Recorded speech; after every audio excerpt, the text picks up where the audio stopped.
Imam Bukhari is a famous hadith expert together with Imam Ahmad, Imam Muslim, Abu Dawud, Tirmidhi, An-Nasai, and Ibn Majah. It has been unanimously agreed that Imam Bukhari's work is the most authentic of all the other works in hadith literature put together. As agreed by all the scholars, Sahih Al-Bukhari is the most authentic book after the Holy Quran. The full name of Imam Bukhari is Abu Abdullah Muhammad ibn Ismail ibn Ibrahim ibn al-Mughirah ibn Bardizbah al-Jufi al-Bukhari. His great-grandfather, al-Mughirah, settled in Bukhara after accepting Islam. He was born on Friday, 13 Shawwal 194 AH or July 21, 810 CE, in the city of Bukhara, a city in present-day Uzbekistan. His father was an alim or an Islamic scholar, and he learned from a number of famous scholars including Imam Malik ibn Anas.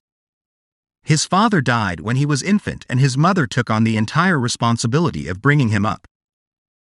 Imam Bukhari began studying hadiths while he was still young. He completed his initial studies, especially of hadith, in Bukhara, his birthplace. At the age of 16, he had memorized many books of famous scholars including Abdullah ibn al-Mubarak's book, Al-Waqi. Besides memorizing the hadith and the book of early scholars, he also started studying biography of all the narrators who take part in a transmission of hadith, the date of their births and death, their place of birth and more. At the age of 18, Imam Bukhari visited Makkah accompanied by his mother and brother. After performing the Hajj or Islamic pilgrimage, his brother and mother returned to Bukhara, but Imam Bukhari stayed there for further education. He spent 2 years in Makkah and learned hadith and other religious studies from Islamic scholars of Makkah. After that, he went to Medina and got further education in the field of hadith, fiqh and Islamic jurisprudence for 4 years. After spending 6 years in Makkah and Medina, he left for Basra, Kufa and Baghdad and visited Egypt and Syria. He himself said, "To seek knowledge, I traveled to Egypt and Syria twice, Basra 4 times, spent 6 years at the Hijaz, Makkah and Medina, and left for Kufa and Baghdad on so many occasions accompanied by muhaddithin, hadith collectors or hadith experts." Many stories have been told about Imam Bukhari's struggle in collecting hadiths. He traveled to many different places just to gather the precious gems that fell from the lips of Messenger of Allah, peace and blessings be upon him. Imam Bukhari had an extremely strong memory from an early, and his memory was considered to be inhuman. In his early period of acquiring knowledge, he memorized 70,000 hadiths, and later in his life, this figure reached 300,000. He did not depend on pen and paper as much as he relied on his sharp memory, which was a result of Allah's gift of intelligence and superb memory to him.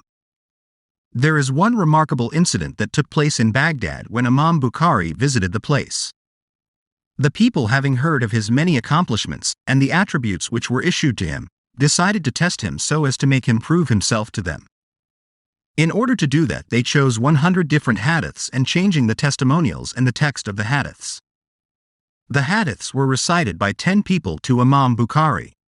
When the hadiths were recited, Imam Bukhari replied to all in one manner, "Not to my knowledge."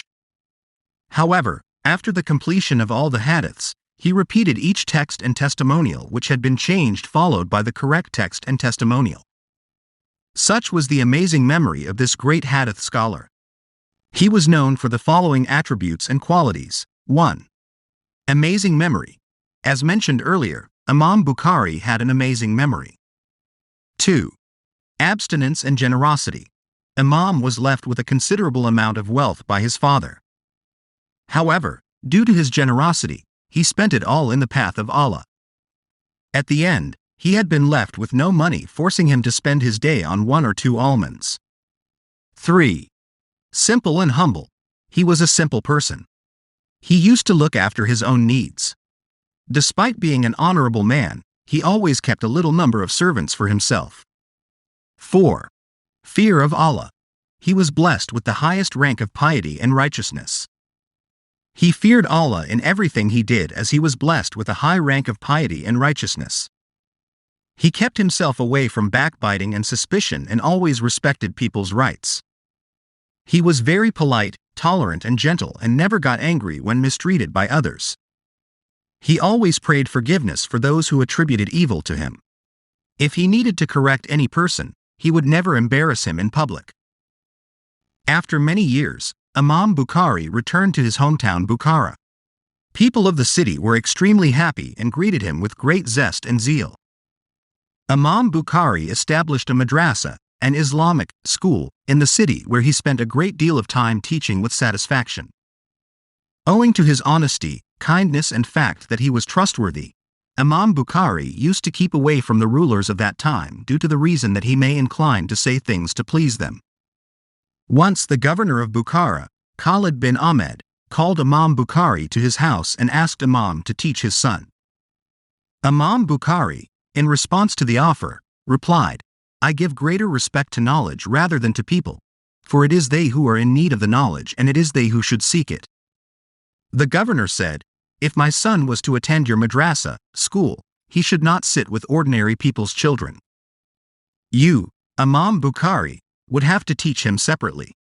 Imam Bukhari answered, "I cannot stop any person from hearing hadiths."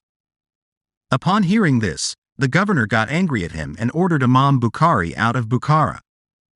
However, he then settled in Kartang village, which today is known as Hartung, which is about 30 km from Samarkand, Uzbekistan. After this incident and due to some other reasons, the Caliph of Baghdad dismissed the governor of Bukhara, Khalid bin Ahmed. He was expelled from his palace in extreme disgrace and dishonor and then was thrown into prison, where he died after few days.